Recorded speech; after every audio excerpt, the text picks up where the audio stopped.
बिस्मिल्लाहिर्रहमानिर्रहीम। अस्सलाम वालेकुम डियर स्टूडेंट्स, आज हम कैश बुक का आखिरी सवाल सॉल्व करना सीखेंगे। उम्मीद है आपका कॉन्सेप्ट काफ़ी हद तक क्लियर हो गया होगा कैश बुक के हवाले से।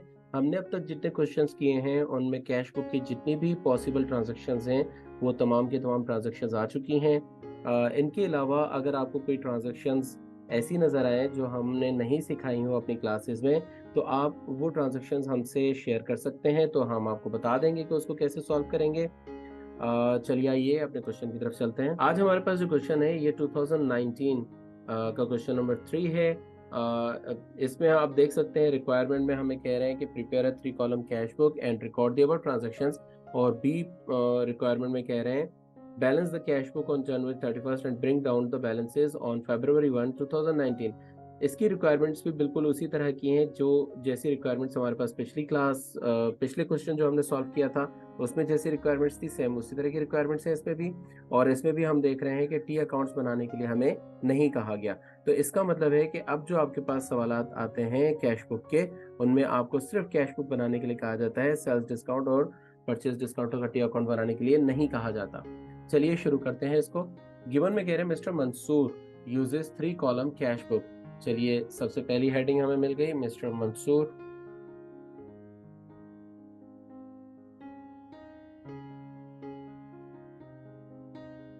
उसके बाद सेकंड कॉलम हमारे पास आ गई 3 कॉलम कैश बुक की, और सेकंड हेडिंग आ गई 3 कॉलम कैश बुक की। और थर्ड हेडिंग में हम देखते हैं कि हमारे पास डेट लिखनी होती है। तो यहाँ पर भी ये जो ट्रांजेक्शन्स हो रही हैं ये जनवरी के मंथ की ट्रांजेक्शन्स हैं, तो हम डेट डाल देंगे for the month of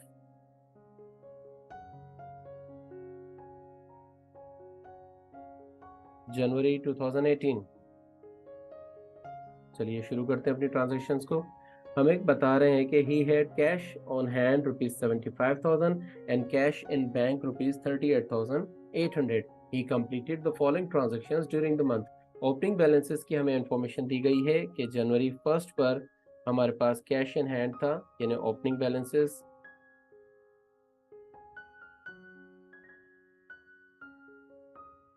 opening balances में हमारे पास कैश का ओपनिंग बैलेंस था 74,000 और बैंक में हमारे पास अमाउंट रखा हुआ था ₹38,800।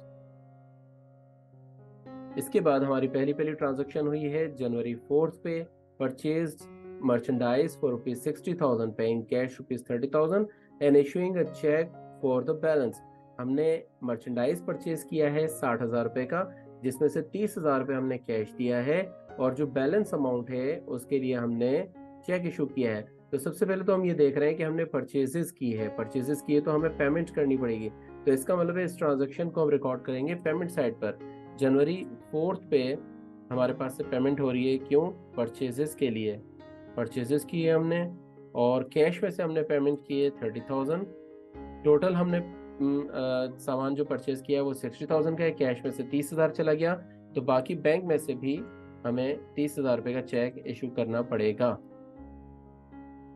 अगली ट्रांजैक्शन देखते हैं। 7 जनवरी की ट्रांजैक्शन है। Sold merchandise for cash ₹16,000 out of which ₹10,000 deposited into bank. हमने 16,000 रुपये का मर्चेंडाइज सेल किया है, जिसमें से 10,000 रुपये बैंक में जमा करवा दिए गए। ठीक है, तो इसमें इस ट्रांजैक्शन में हमने सेल्स की है, इसका मतलब हमारे पास रिसिप्ट्स होगी। 7 जनवरी को रिसिप्ट्स हो रही है, क्यों? सेल्स की वजह से सेल्स की है हमने, जिसमें से 6,000 रुपये हमें कैश में मिल गए और 10,000 रुपये हमारे पास बैंक में जमा हो गए। जनवरी 13 तारीख को कह रहे हैं इशूड अ चेक। इशू किया है तो इसका हम पेमेंट कर रहे हैं। Issue a cheque of ₹39,200 in full settlement of Imran account of ₹40,000। Imran का अकाउंट था हमारी तरफ 40,000 रुपये का, उसकी फुल सेटलमेंट करने के लिए हमने 39,200 का चेक इशू किया है। तो ये ट्रांजेक्शन पेमेंट साइड से रिलेट करती है। हमने पेमेंट साइड पे डेट डाल दी जनवरी 13 और बैंक से हमने पेमेंट कर दी है 39,200 की। ये 39,200 अकाउंट्स पेबल है मिस्टर इमरान का। अच्छा, इसके लिए हमने फुल सेटलमेंट की है 40,000 रुपए की, तो इसका मतलब है कि हमें 800 रुपए का डिस्काउंट भी मिला है। उसके बाद 15 तारीख की एंट्री है, received cheque for ₹19,400 from Ghani and allowed discount of ₹600। हमें रिसीव हुआ है चेक, इसका मतलब हमें रिसिप्ट साइड पर रिकॉर्ड करना है जनवरी 15 तारीख को। रिसिप्ट साइड पर हम रिकॉर्ड करेंगे, हमें चेक रिसीव हुआ है लेकिन इस चेक को अभी हमने जमा नहीं करवाया, तो इसे हम कैश में ही लिखेंगे 19,400। और इन्होंने हमें बता दिया है कि जी 600 रुपये का डिस्काउंट भी हमें मिल चुका है। ठीक है, तो सॉरी 600 रुपये का डिस्काउंट हमने दिया है, अलाउ किया है डिस्काउंट। तो ये अमाउंट था अकाउंट्स पेएबल के अगेंस्ट में, अकाउंट रिसीवेबल के अगेंस्ट में। अकाउंट रिसीवेबल मिस्टर गनी, 16 तारीख को हमने मिस्टर गनी का चेक जमा करवा दिया है बैंक में। तो ये चेक हमने पहले अपने रखा हुआ था कैश में, अब कैश में से निकाल के हम बैंक में जमा करवा रहे हैं। तो इसका मतलब कैश में से तो पेमेंट हो जाएगी 19,400 की, और ये कैश में से पेमेंट हो रही है, तो ये किसको जा रही है? बैंक को जा रही है। तो इसका मतलब है कि ये कॉन्ट्रा एंट्री बनेगी, बैंक में हमारे पास ये अमाउंट आ भी रहा है। बैंक में ये अमाउंट कहाँ से आ रहा है? कैश में से आ रहा है, जनवरी की 16 तारीख को कॉन्ट्रा एंट्री बन गई। चलिए इसको कॉन्ट्रा लिख देते हैं हम पोस्ट रेफरेंस के कॉलम में।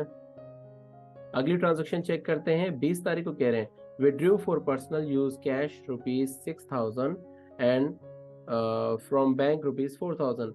पर्सनल यूज के लिए, अपने जाती इस्तेमाल के लिए कैश में से 6,000 रुपये निकाले हैं और बैंक में से 4,000 रुपये निकाले हैं 20 जनवरी को। तो जनवरी की 20 तारीख को हम इस ट्रांजैक्शन को रिकॉर्ड करेंगे। आपको याद होगा जब जाती इस्तेमाल के लिए ऑनर पैसे निकालते हैं तो उसको हम नाम देते हैं ड्राइंग्स का। ड्राइंग्स हमने की है कैश में से 6,000 रुपये और बैंक में से 4,000 रुपये। 23 तारीख को है drawings cash withdrew cash from bank ₹30,000 for business use. हमने बैंक में से 30,000 रुपये कैश निकाला है बिजनेस यूज के लिए, बिजनेस के इस्तेमाल के लिए। अच्छा, यहाँ पर देखिए ब्रैकेट में उन्होंने हमें एक इंफॉर्मेशन भी दी हुई है, Mr Mansoor has an overdraft facility of ₹50,000। Mr Mansoor के पास 50,000 की एक ओवरड्राफ्ट फैसिलिटी भी मौजूद है, यानी मिस्टर मजदूर 50,000 तक एक्सेस अमाउंट निकाल सकता है। ओवरड्राफ्ट फैसिलिटी को हमने बहुत डिटेल से आपको समझाया था पिछली क्लास में। अगर आपको ओवरड्राफ्ट फैसिलिटी के बारे में माइंड क्लियर नहीं है तो आप पिछली क्लास का जो एंडिंग पोर्शन है हमारा, आखिर का 3-4 मिनट जो है, अगर उसको देख लेंगे तो आपको बहुत अच्छे से क्लियर हो जाएगा ओवरड्राफ्ट फैसिलिटी का कॉन्सेप्ट। ठीक है, तो चलिए आइए, मिस्टर मंजूर ने क्या किया है, बैंक में से कैश निकाला है, तो बैंक में से पेमेंट हो रही है, 30,000 की पेमेंट हो रही है बैंक में से। और ये पेमेंट कहाँ जा रही है? कैश में जा रही है, क्योंकि ऑफिस यूज के लिए निकाला है हमने। द डेट वाज 23 जनवरी, और कैश में ये पेमेंट आ भी रही है हमारे पास 30,000। और कैश में ये पेमेंट कहाँ से आ रही है? बैंक में से आ रही है, जनवरी 23। ये भी कॉन्ट्रा एंट्री बन गई हमारी। तो यहाँ पर हमारी ट्रांजेक्शन हो गई कंप्लीट। इसके बाद हमें इसको बैलेंस करना है, कैश बुक को बैलेंस करना है। ओके जी, एंडिंग बैलेंसेस जो हम लेते हैं, याद रखिएगा, वो हम हमेशा मंथ की लास्ट डेट पर लेते हैं। ठीक है, चाहे हमारी ट्रांजैक्शंस किसी भी डेट पर ख़त्म हो रही हो, लेकिन एंडिंग बैलेंसेस हम हमेशा इस मंथ की लास्ट डेट पर लेते हैं। ठीक है, चलिए कैश में देखते हैं हम कि कैश में हमारे पास इनकमिंग या रिसिप्ट्स हो रही है 129,400, 129,400। इसमें से हमारे पास से पेमेंट हो गई है, कैश में से पेमेंट कितनी हो गई है? 55,400। तो हम ये 74,000 का एंडिंग बैलेंस कैश के पेमेंट साइड पर लिख देंगे। ठीक है, ताकि हमारी कैश के दोनों साइड्स बराबर हो जाएं। देखें यहाँ पर भी 129,400 आ गया और यहाँ पर भी 129,400 आ गया। ठीक है, और यही 74,000 हमारे पास ओपनिंग बैलेंस बन जाएगा कैश का फरवरी 1 पे, यानी अगले महीने की 1 तारीख पे। उसके बाद देखिए कि हमारे पास बैंक में पेमेंट साइड पर ज़्यादा अमाउंट आ रही है, जबकि रिसिप्ट साइड पर हमारे पास कम अमाउंट आ रही है। तो देखते हैं कि कितनी कम अमाउंट आ रही है रिसिप्ट साइड पर। पेमेंट में हमारे पास है 1,03,200, जबकि रिसिप्ट साइड पर हमारे पास है 68,200। इसका मतलब है कि हमने 35,000 तक ओवरड्राफ्ट कर लिया है बैंक में से। अब देखिए ये क्या कह रहे हैं कि बैंक में से हमारे पास ओवरड्राफ्ट फैसिलिटी कितनी है, 50,000 की। तो 50,000 में से 35,000 का हमने ओवरड्राफ्ट यूज कर लिया, ओवरड्राफ्ट फैसिलिटी को इस्तेमाल कर लिया। ठीक है, तो इसका एंडिंग बैलेंस, जैसे हमने पिछली क्लासेस में आपको बताया था कि अगर एंडिंग बैलेंस रिसिप्ट साइड पर होगा तो ओपनिंग बैलेंस क्रेडिट साइड पर या पेमेंट साइड पर लिखा जाएगा। तो इस ट्रांजैक्शन का एंडिंग बैलेंस हमारे पास आ जाएगा, सॉरी ओपनिंग बैलेंस हमारे पास आ जाएगा पेमेंट साइड पर। ठीक है, तो ये क्वेश्चन भी आपका कंप्लीट हुआ और इसके साथ ही हम इस टॉपिक को भी कंप्लीट कर रहे हैं। इंशाल्लाह नेक्स्ट क्लास में हम आपके लिए एक नया टॉपिक लेकर आएंगे। उम्मीद करते हैं कि आप अपनी तैयारी बहुत अच्छे से कर रहे हैं, हमारे वीडियोस को देख रहे हैं, इसको लाइक कर रहे हैं। अपना ख्याल रखिए, अपने आसपास वालों का सबका ख्याल रखें। अल्लाह हाफिज़।